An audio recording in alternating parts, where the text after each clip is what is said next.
Greetings all, Ferrari601 here. What you see before you is another absolutely extraordinary happening in the world of Assetto Corsa. This is the 2018 Ferrari SF71H. Yes, I know what time of year it is, and I know that the 2018 Formula 1 season is still ongoing, but here it is, the 2018 Works Ferrari in our presence for us to drive in Assetto Corsa. Courtesy of the Facebook modding group Assetto Corsa Racer, we have the SF71H in this absolutely resplendent configuration as you see before you, 100% ready to go and set to record a whole bunch of absolutely ridiculous lap times. Here it is. This is the 2018 Works Ferrari. It has come among us, and boy is it good. Assetto Corsa Racer, for those of you who don't know, it is, as far as I can tell, a Facebook-only modding group. If you join their Facebook group, their private group there, just if you are on Facebook, look it up. Assetto Corsa Racer, you can join, send in a join request, it'll approve you, and then you can download these mods. They are completely for free. Basically, the only thing that you've got to do is join the Facebook group, and then the mods are yours for the taking. What they've done here is nothing short of miraculous. Now, I know that when there are mods that are put out by groups that are not quite as well known, I understand that a lot of people might well be skeptical of them because, well, there is a lot to be skeptical of when it comes to reasonably unknown modding groups. That's not the case at all with this one.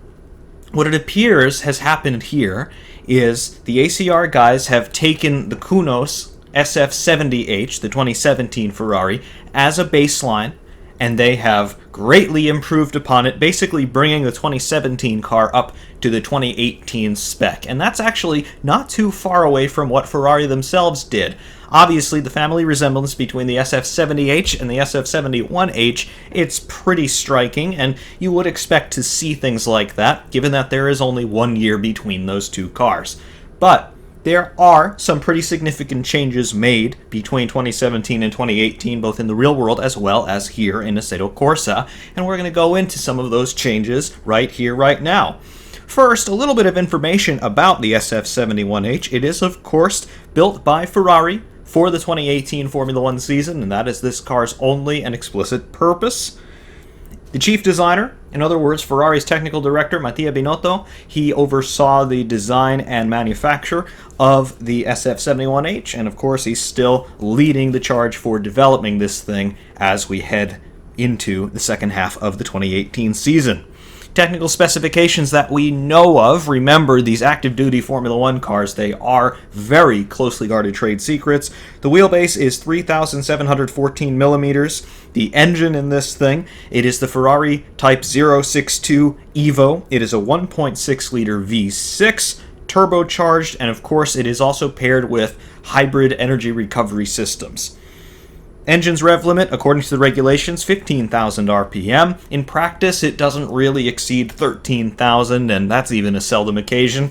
As far as we're concerned, we'll be upshifting at around 12,200, 12,300 there or thereabout. We mentioned the hybrid energy recovery systems.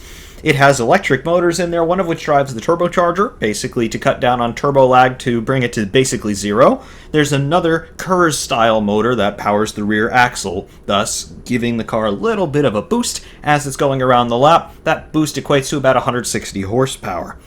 The transmission, it's an 8-speed plus reverse semi-automatic paddle-actuated box. Overall weight of the car, 733 kilograms according to the Formula 1 regs. The actual weight of the car before it's been fueled and ballasted out to comply with the regulations, that of course is a very closely guarded secret.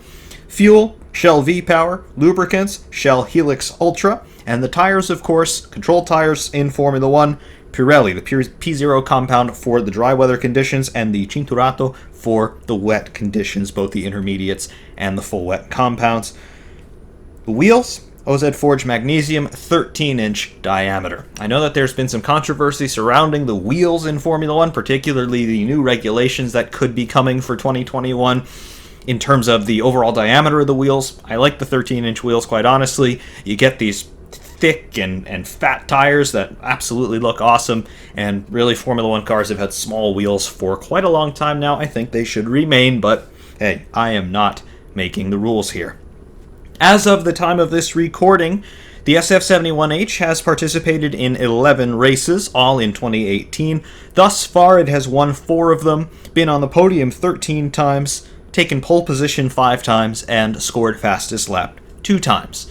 Now, we do have about half of the season remaining, so all of those numbers are going to change, and at the time of this recording, this car is sitting second in the Constructors Championship. So, Ferrari, just like they did at this point last year in 2017, they have a reasonable shot at winning the World Championship yet again.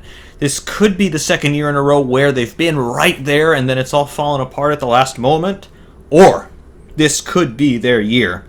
This could be their first Constructors' Championship since 2008, and that would be a very big deal indeed.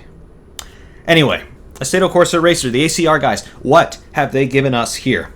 We mentioned that this car basically is an updating or retrofitting of the SF70H, which is native to Assetto Corsa, and yeah, I think that's an accurate assessment of what this car actually is, and I think it's also an accurate assessment of what the real-world car is. It's an evolution rather than a revolution. But taking a look at what these guys have been able to do in terms of the aero detail and the overall modeling detail, just look at that front wing. Look at how many elements are on that front wing.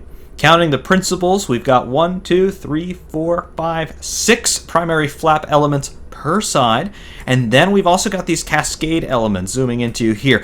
These are some things that are going to be disappearing for 2019 with the new, slightly wider and much more simplified front wings that Formula 1 are bringing in.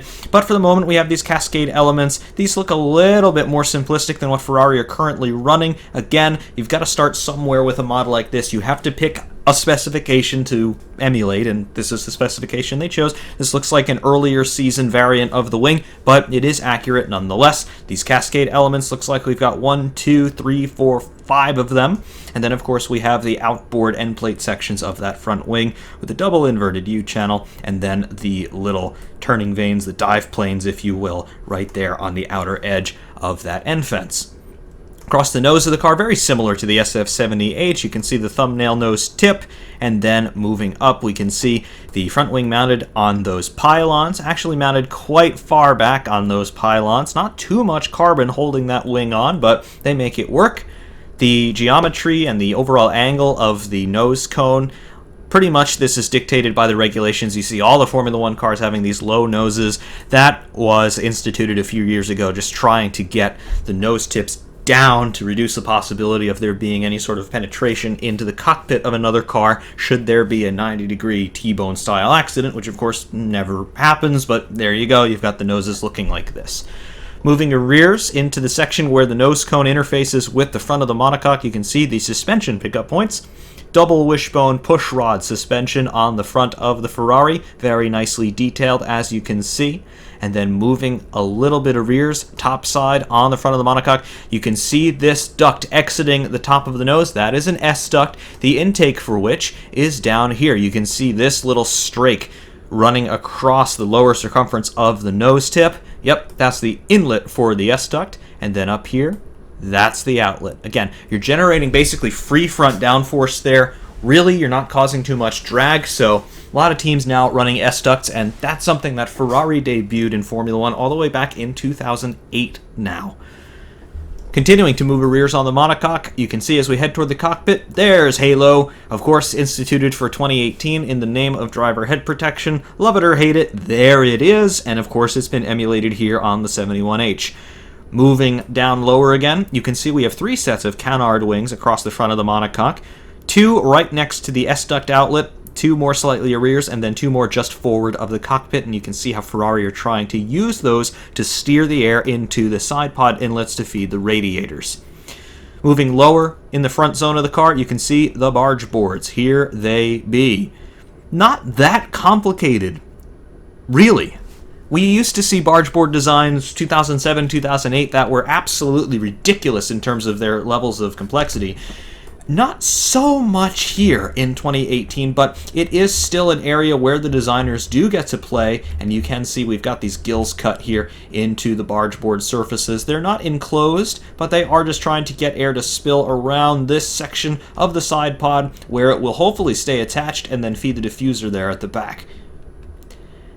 Moving away from the main barge boards, moving out to the side here, these turning vanes, you can see they are an evolution of what Ferrari did last year on the SF70H. However, on the SF70H, I believe there were three principal sections, three components of these turning vanes. You can see Ferrari have brought that down to just two primary components here. We have the main surface with the Lenovo branding, and then we have this outer winglet here, which appears to be very nearly a freestanding structure, and as a matter of fact, no, it's not quite freestanding. It's sort of linked up to the back side of that vane, but you can see that it does have its own profile. There is a slot gap there between that leading edge element and then the primary element. Again, they are just trying to steer the air around both the inboard and outboard flanks of the car, trying to get it to attach to this surface of the side pod so that it can then flow through the diffuser, as you can see here. And of course, we're going to be taking a look at the diffuser a little bit later on. Anyway, moving toward the cockpit, you can see some steering wheel detail in here. The steering wheel and the overall proportions of the cockpit pretty much unchanged from 2017. Again, that is something that you would definitely expect to see. You can also see how Ferrari have these air exits, these little louvers, just to the outboard surfaces of the cockpit surround. If I were a betting man, I would say that this is for cooling of the KERS batteries, as well as perhaps some air to exhaust from the radiators. But again, I don't really know what all of those things do, because that, of course, is a very closely guarded Ferrari trade secret. Moving toward the back of the car, you can see the side pod detail, very nicely sculpted, very similarly shaped to the SF70H of 2017. You can also see, if we move a little bit more inboard toward the leading edge of the floor here, you can see these little gills that are cut out, these enclosed holes. Again, they are just trying to squirt air underneath here and around the outer edge of that rear tire, because of course, having those big wheels out in the airstream, that does cause quite a lot of drag. Moving toward the rear of the car, there is our rear tire proper. You can see nice slick tread detail there.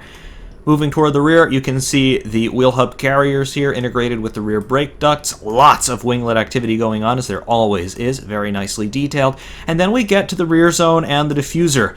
It's a rather similar design to what Ferrari ran last year on the SF70H, and I'm sure a lot of the geometries even have been shared, but you can see we do have a few different levels, a few different elements of this diffuser. Looks like we have three primary levels of the diffuser, plus the under tray here with the big strakes that you can see. Again, you've got air rushing underneath the car at high speed, it's being compressed, and then you have this little flare up at the back where the airflow can slow down a little bit, expand into. That creates a low pressure zone underneath the rear of the car and basically sucks it down onto the tarmac, thus improving your cornering speeds greatly.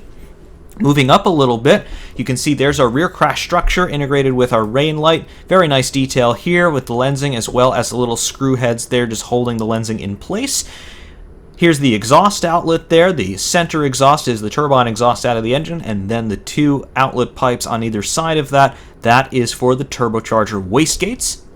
Just to rears of that, you can see a remnant of the monkey seat. This is actually quite similar to what I remember McLaren doing on the MP420 all the way back in 2005. They had these little Coanda effect ramps coming out of the two exhaust outlets, remember, on a V10 engine, but they had these little ramps that just came up and integrated themselves with the rear crash structure and the rain light, and it had a little flick up right at the trailing edge of that rear rain light, and you can see the same thing here on the SF71H Ferrari.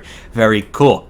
The other treatment here on the rear wing, you can see the two primary support pylons for the rear wing itself, and of course the pull rod rear suspension as well integrated into the gearbox casing. Very nicely done. The rear wing, we have our main profile of the rear wing here. Of course, looking at it from behind, it's a little weird to see, but we've got our main plane, and then we have our flap element integrated, of course, with DRS, which of course is operable. We'll take another look at the wing from the front, get a little bit better of a sense of its overall function and proportion. Also, you can see the rear wing end plates here with those very sharp striations cut into it. This is just to help with wing stalling at high speeds. Because remember, if you don't have the DRS engaged, so this is the DRS open position and here's the DRS shut, this wing is sitting at a very high angle of attack, especially at the high downforce circuits. You can see the angle of that primary main plane flap element.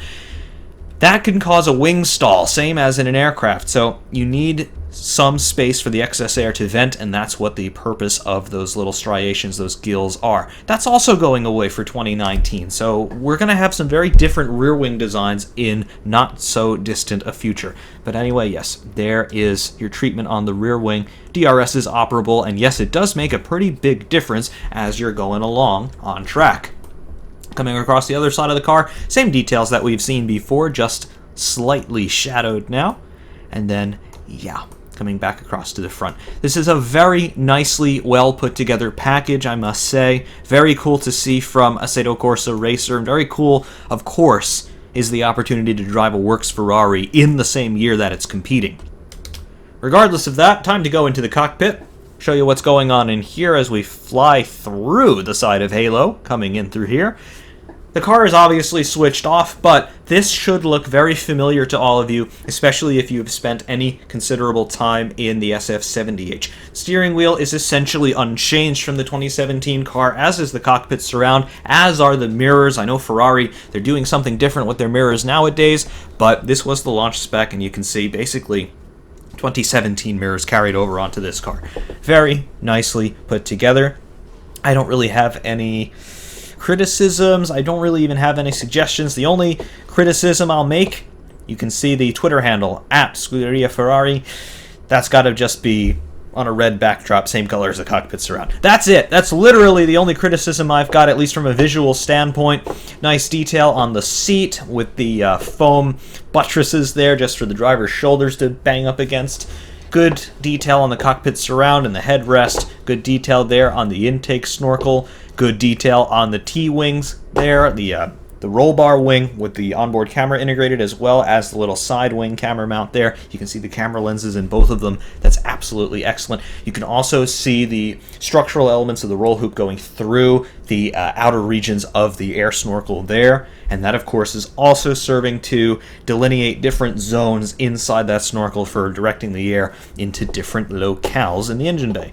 Very nice. Good halo detail as well. The view, of course, I think we've all mostly gotten used to it by this point. I'd rather it not be there, but there it is, and it's nicely detailed. It does have the little auxiliary winglet on the trailing edge of halo, the trailing edge of the side that's presented to the airflow, and that is replete with Ferrari's real-world sponsors. Very nicely done. Of course, when the car comes alive, we're going to have a lot of information on this steering wheel, and we'll go through the purposes and significance of all of that when we have the car out on track and switched on. Leaving the cockpit, we'll take one last look outside before we go out to the track and drive this thing. I do have to say the performance benefits, the performance gains that we have gotten between 2017 and 2018, particularly when you compare this to the SF70H, they're huge. This car is significantly faster than its predecessor, and I think a lot of that is evident in real-world Formula One. The Ferrari is a fast car, and at this stage in the championship, it's still not 100% certain. It's certainly up for debate. The Ferrari may well be the best car on the grid. It may not be the luckiest on the grid, but it is, in my estimation, it's a very strong contender to be the best car on the grid, and it's also a very strong contender to be the Constructors Championship winner this year. Again, we will have to wait and see. Mercedes are strong, Hamilton has been strong, but Ferrari have been strong, Vettel's been strong, and Raikkonen has been very consistent so far this year, so we will have to wait and see the conclusion of the 2018 World Championship. But I will say that Ferrari do have reason to be optimistic this year. However, we're getting ahead of ourselves. We've got to go drive this car. We're going to do that at Spa next. Welcome to Spa. Before we get out on the track, of course, we're going to take a look at the setup screen and show you what's going on here with the Ferrari SF71H by Assetto Corsa Racer. This car is, once again, absolutely fantastically put together. It is not a knockoff mod. It is something that has had 5,000 kilometers worth of testing put into it. Who knows how many hundreds of hours of development work on the graphics side and on the physics side. It is really well put together. The level of polish on this thing is quite comparable to the SF70H from Kunos when that was part of the Red Pack. So we're talking about something pretty serious here. Back into the pit screen, default values shown on the setup. First screen we get to is the gear display. Just like on the 70H, we cannot adjust any of the ratios in the box. So first through 8th gear, they are fixed. They are what they are. Theoretical top speed, 372 kilometers per hour. That's assuming a rev limit of around 12,000. So the actual top speed, if you were to trim this thing out for all it's worth, would be a little bit higher than that. I don't know what that ultimate figure is, though. Tire screen. Here's where we have fun. We have a lot of tires in Formula 1 in 2018, and the same is true here. Default compound is super softs, but we can select from the hard, medium, soft, super soft, ultra soft, and hyper soft, new for 2018. The hyper soft obviously being the fastest compound but the least durable, the hard being the slowest but the most durable. The hard compounds could easily do an entire Grand Prix distance and then some. Tire pressures, the default values are 17 psi all around. You do have your adjustment range between 6 psi and 28 psi. That is true front and rear. Again, default values back to 17. Fuel, zeroed out to keep the engine quiet. Maximum fuel capacity, as you can see, 135 liters. Electronics, here is where you make all of your adjustments for the hybrid system. Your MGUK delivery settings, it goes from charging, which is basically off, it's only harvesting, not discharging. So charging, balanced low, balanced high, overtake, top speed, and hot lap. Your hot lap mode in this car is basically the proverbial party mode that we've talked about from the Mercedes cars. It will do a complete lap without running out of power in hot lap mode, assuming pretty high recovery rates. Default recovery rate, this is your harvesting off of the rear axle, 50%. You can go all the way up to 100, or you can turn it off entirely, 0%. MGU-H mode, this is the electric motor run off of the turbocharger. The battery mode here is your default. That's going to be putting energy back into the main battery store for discharge later. You can also take that and use it as a motor to spin up the turbocharger, give you a little bit more boost a little bit more quickly. Engine brake setting, this is a conventional setting. And interestingly enough, Ferrari playing potentially with the engine brake setting to blow the rear wing, believe it or not, on the overrun, just like they were doing in the days of the blown diffusers at the end of the V8 era. Remember in Hockenheim, Ferrari, they trialed that twin exhaust, the two wastegate exhausts that we looked at before, the two smaller pipes. They're stacking them on top of each other now vertically, and the idea is they could send a little bit more air through the turbocharger off throttle, basically having the turbo act as the air pump that it really is, send that air through the exhaust system and blow the underside of the rear wing. Renault trying something similar. I'm not sure that has anything to do with the engine mapping, but they've angled their primary exhaust outlet upward a little bit toward the rear wing. Ferrari, they're playing with the wastegate outlets. So interesting little quirk there. Aero, front and rear wing adjustment. You can adjust the front wing in its two constituent flap elements independently. So front left, front right, those are the main flaps on the front wing. 17 degrees the default there. You can see that the overall visual angle of attack does not change as you are adjusting either the front or the rear wing, but the effects are duly modeled. Alignment, camber, and toe on all four corners. You can adjust this to your heart's content. Default values are shown.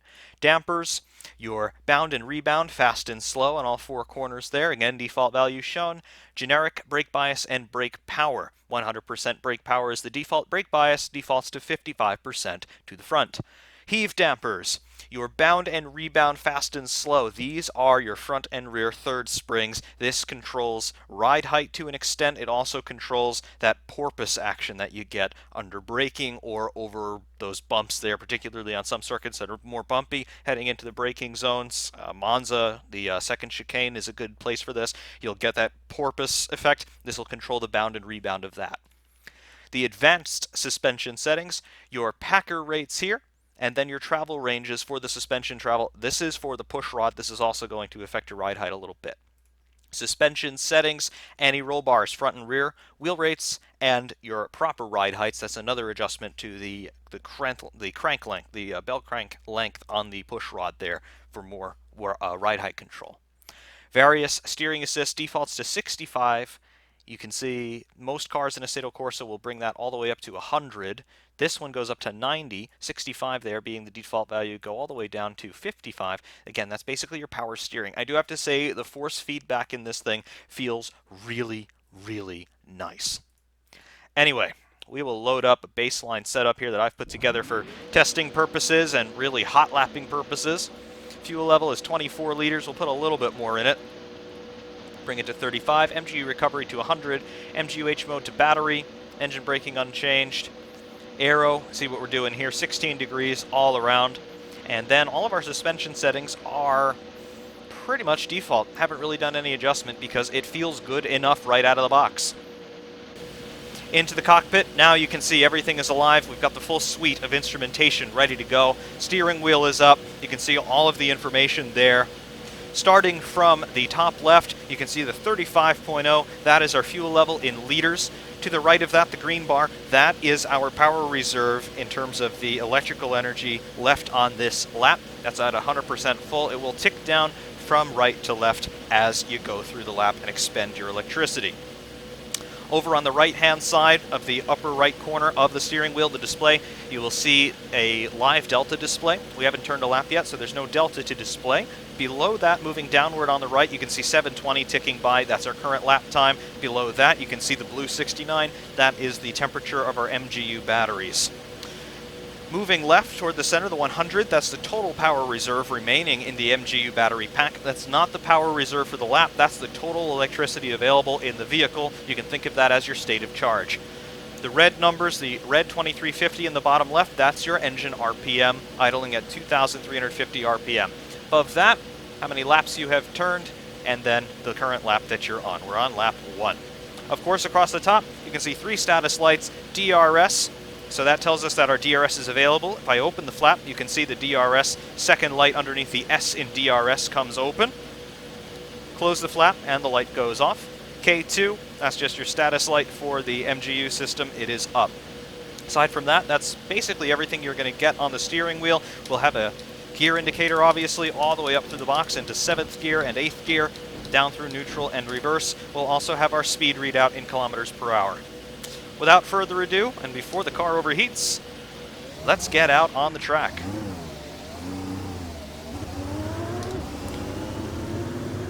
We are running on the Hypersoft tires here, so the least durable but the fastest compound.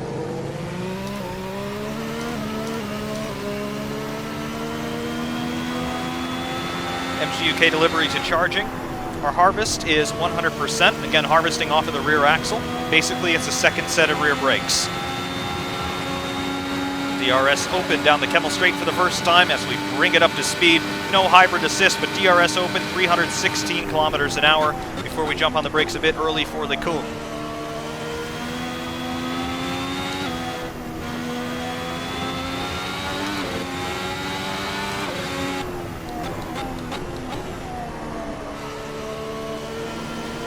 See, as we're bringing the car up to speed, the view out of here very similar to the SF70H, the big difference of course being halo. That's going to be the same for everybody this year, so it's just something to deal with. Again, I think most of us have gotten used to the halo by this point.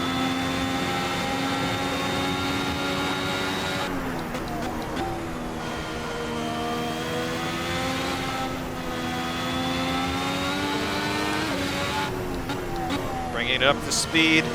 Temperatures coming into the brakes and tires very nicely.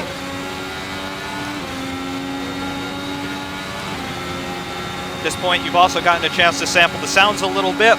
Sounds are taken from the SF70H native to Kunos, but this engine does rev a little bit higher through its working range, so we're going to be upshifting at around 12,200, 12,250, as you'll see once we turn the hybrid systems completely on. Going into balanced high, full throttle, DRS open, starting our first flying lap.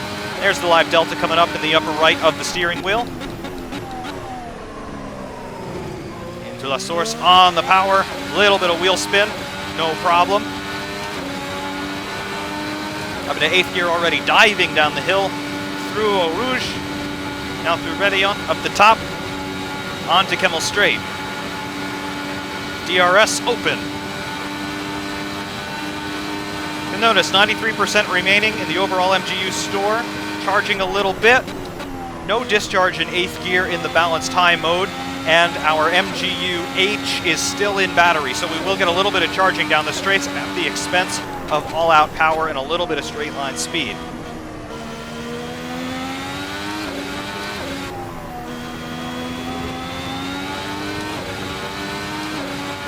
Our MGU-H into motor mode. Now all the power being generated going straight back into the engine. You can also see the upper bar, our upper status light for the MGU, starting to tick down from right to left. That's telling us how much energy is remaining on this lap.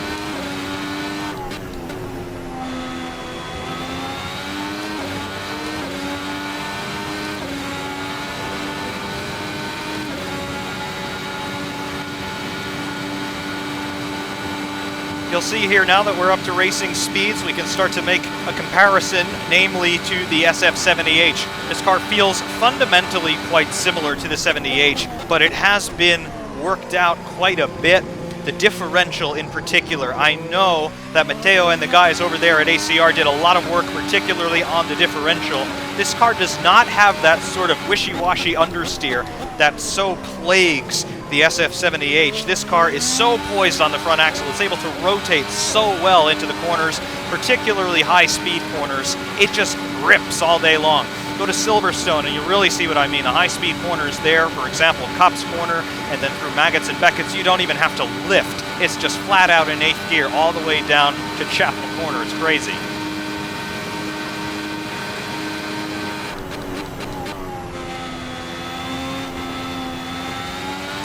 Here at the top of the hill at Spa, though, some lifting is required. Coming down here through the Rivage corner, through the left-hander with no name, hard on the power, plunging downhill toward Pouhon. This should be flat. Little bit of a breathe off the throttle, not much. It is so nearly flat. It's crazy. Formula Hybrid 2018 cannot take Pouhon flat, no matter what you do with it. This thing can, no problem, pretty much straight out of the box.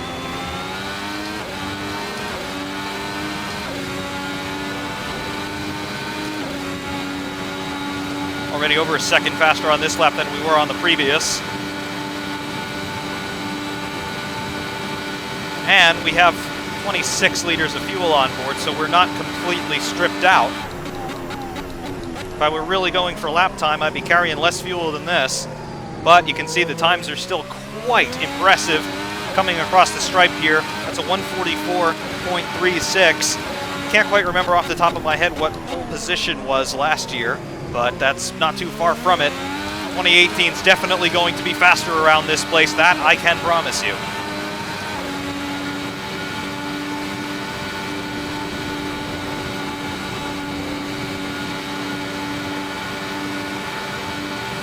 In terms of the overall feeling of the car, the force feedback is the best part of this car. It feels so assured. I'm using the Thrustmaster TSPC with the Ferrari F150 rim. It feels so solid in my hands, yet it is still very communicative. I know exactly where that front axle is at all times. I can tell you exactly how much grip I've got. Are the tires sliding at all? Do I need to unwind the steering? Do I need to give it a little bit more throttle? Yeah, it is very communicative. I know that my force feedback is clipping, particularly through the high-speed corners. I like the heavy steering. Force feedback on this feels fundamentally different to the SF70H. It feels so much better. The 70H, I found it to feel rather vague at times, but not this. This thing lets you know exactly what's going on at all times. Very much appreciated when you are flying around most circuits faster than you've ever gone before.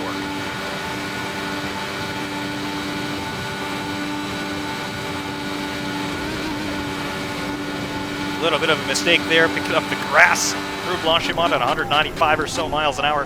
Crazy speed. but you can see the level of downforce that you've got. It doesn't care. It's incredible.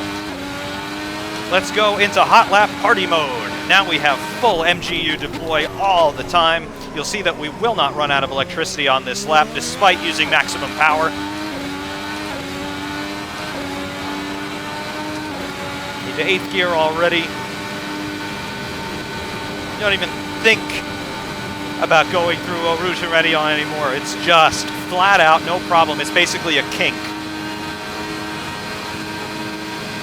And there's the benefit of the hot lap mode. Picked up 4/10 on the previous lap down a straight. We have full horsepower.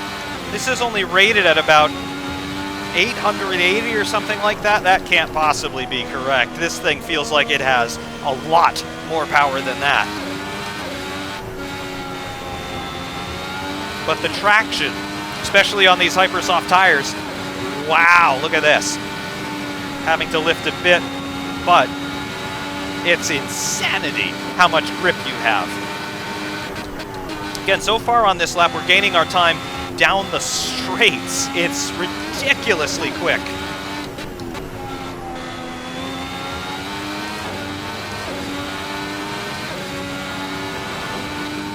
Look at this, minus 0.37, 0.4, 0.45, 0.5. We're gaining all of this time down the straight. It's ridiculous. 0.7, 0.75. Into the bus stop. Really, really good brakes. Down start finish, DRS open. 143.35.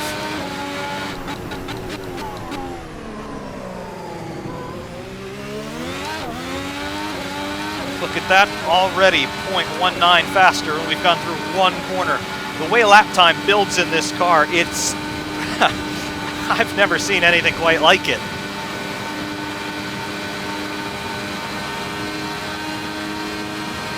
$19 liters of fuel remaining. On the brakes. The 5th gear, full throttle, 6th gear over the exit curbs through Lake Combe.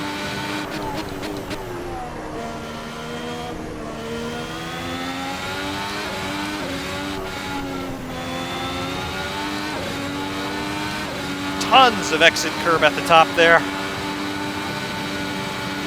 Look at this. Another 3/4 of a second. Gained most of that through one corner. It's crazy the amount of speed that this thing's got.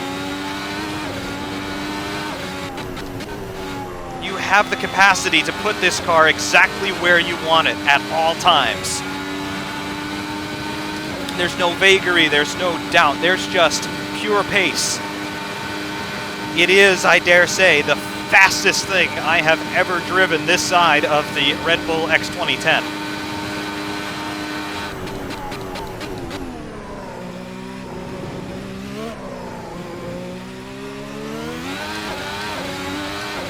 Look at that, 1.34 seconds faster, 142.01 last time by. That's about 2 seconds faster than last year's pole position time. Got a little squirrely there out of the source. Rear tire's starting to go off a little bit. Again, we are on the Hypersofts.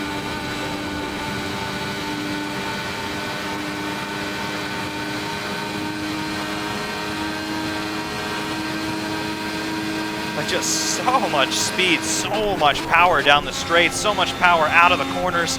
You have got yourself so much performance potential. You almost can't think fast enough to keep it on the road. It's that quick. I know some of you may be thinking, well, hold on a second, this car seems like it's a little bit too fast.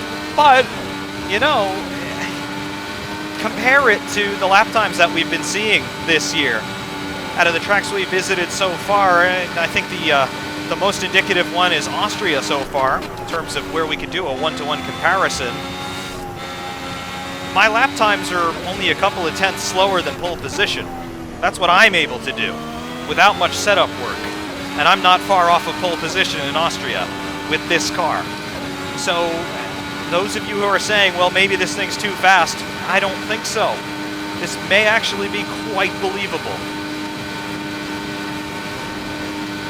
Again, Matteo and the guys over there at ACR, 5,000 kilometers of testing. Who knows how many hundreds of hours of physics and graphical development. They have built a monstrous car. That they have done.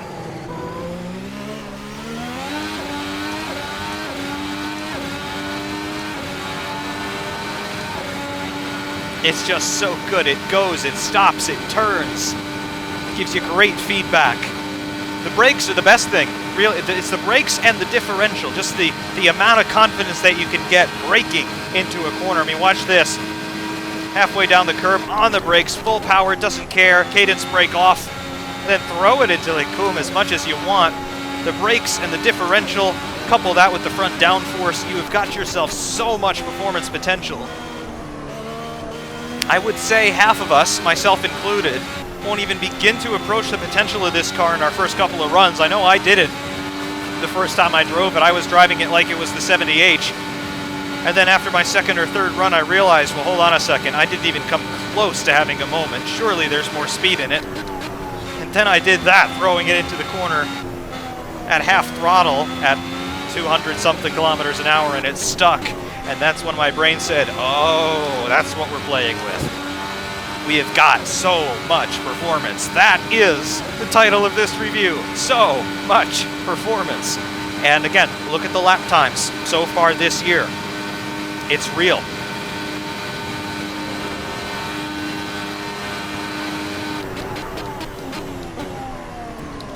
We'll dive into the pit lane here. We're going to change tires.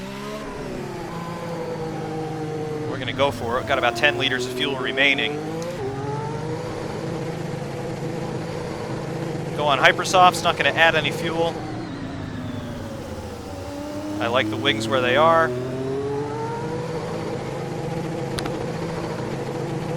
Make a pit stop.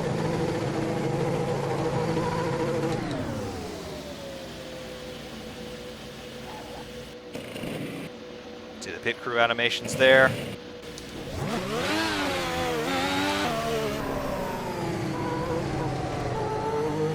Pit exit, always very bumpy through there.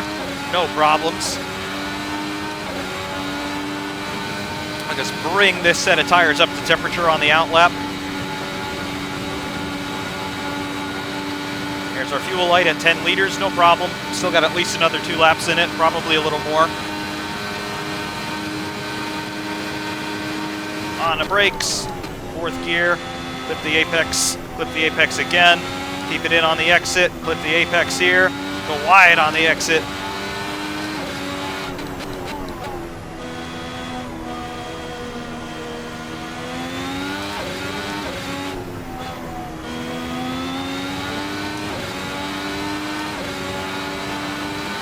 To Puhan, watch this. Flat out, no problem. On the outlap, flat out. It's insane levels of performance.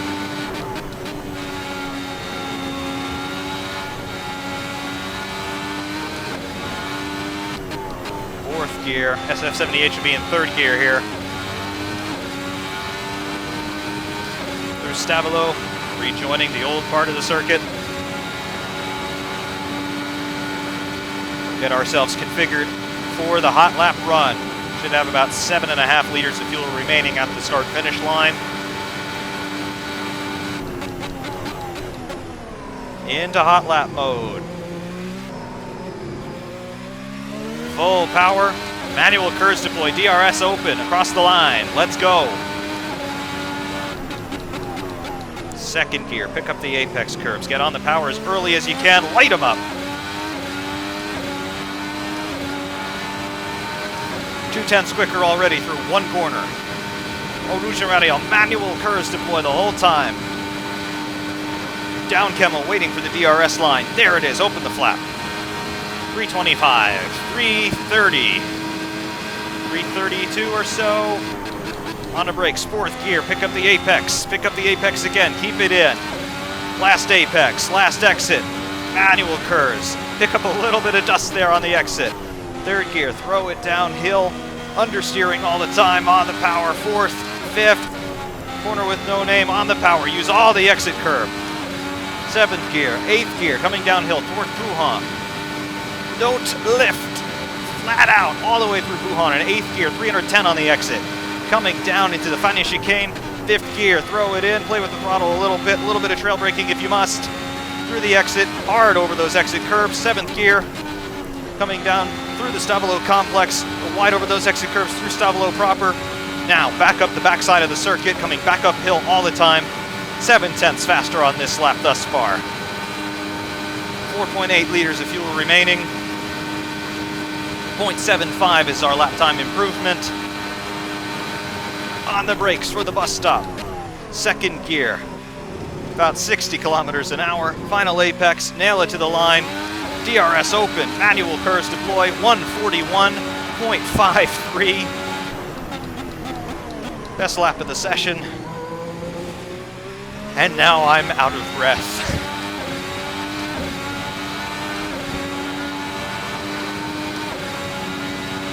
The amount of performance that you have is simply awe-inspiring. You wonder how Vettel and Kimi are able to put together some of those really quick performances in qualifying, and that's how they do it. It's unbelievably quick.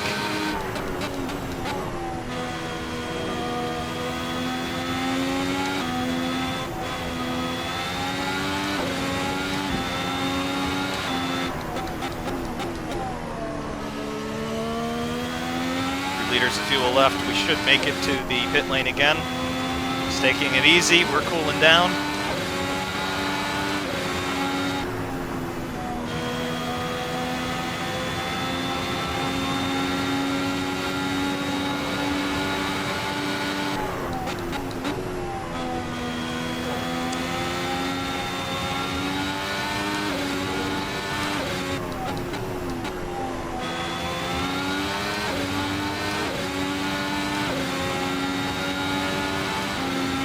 I just have to say, it's performance on another level, and again, we'll think about what Formula One's doing for 2019. These cars, once again, could be the fastest that we see for quite a while, and as much as it pains me to think that way, I think we may well be accurate in that assessment. So it once again becomes a case of let's enjoy it while we've got it. But these 2018 cars, despite them being heavier than they've ever been before, despite them having the halo on board, which of course I know I've been very critical of, as have been many others, but despite all of that, despite all of their limitations, despite all of the things that we don't particularly like about them, the power and performance that you've got, particularly that high-speed cornering ability, it is something magical. And there it is, the Ferrari SF71H by ACR, the fastest car in Assetto Corsa this side of the Red Bull X2010, I do believe. Certainly the fastest car I've driven in a while. It's faster than the McLaren MP420, sorry to say it, but there it is. It just has the cornering speed. It really does. The 420 faster in a straight line, yes, but it just doesn't have the cornering ability. Groove tires versus big slicks, hypersoft slicks. Yep, this thing is going to win all day long. It is ridiculously good. It's ridiculously fast. It is solid as a rock. You see, we didn't even come close to spinning it at any point. It's great. It's absolutely great. If you have experience in the 70H, you'll fit into this like a glove. You will be astounded at the level of performance, though. Honestly, this is something that is a game changer in terms of how we drive open-wheeled cars. It just has so much grip all the time. It is astonishingly good at everything it does. And even running in hot lap mode there, even with the manual curves deploy, we didn't run out of electricity either. So not only is it very quick, but it's also very efficient. It's very frugal in how it uses its resources. And that means you can go for it all the time. Every lap can be a hot lap if you want. In a race situation, that could well be the difference between glory and defeat. But, wow. Assetto Corsa Racer, great job, guys. Grazie mille, Matteo. Thank you very much. It is absolutely 100% there. It's perfect. It's ready for the world. And as you can see, it is ridiculously fast. Of course, still to come are hot laps from external as well as onboard replay views. Please do stay tuned for those, and also go over to Facebook and join the Assetto Corsa Racer group. I will link to their group in the description. I will not be linking to the download for this mod in my description. However, join their Facebook group. Matteo and his guys are great, and they do great work like this all the time on many different kinds of cars. Join the group. You'll find the link for this mod, you'll download it, and you will thank me forever. Absolutely brilliant car. Do check it out. Stay tuned for the hot laps, everybody. Ferrari Man 601 saying thank you very much, and of course we will see you soon.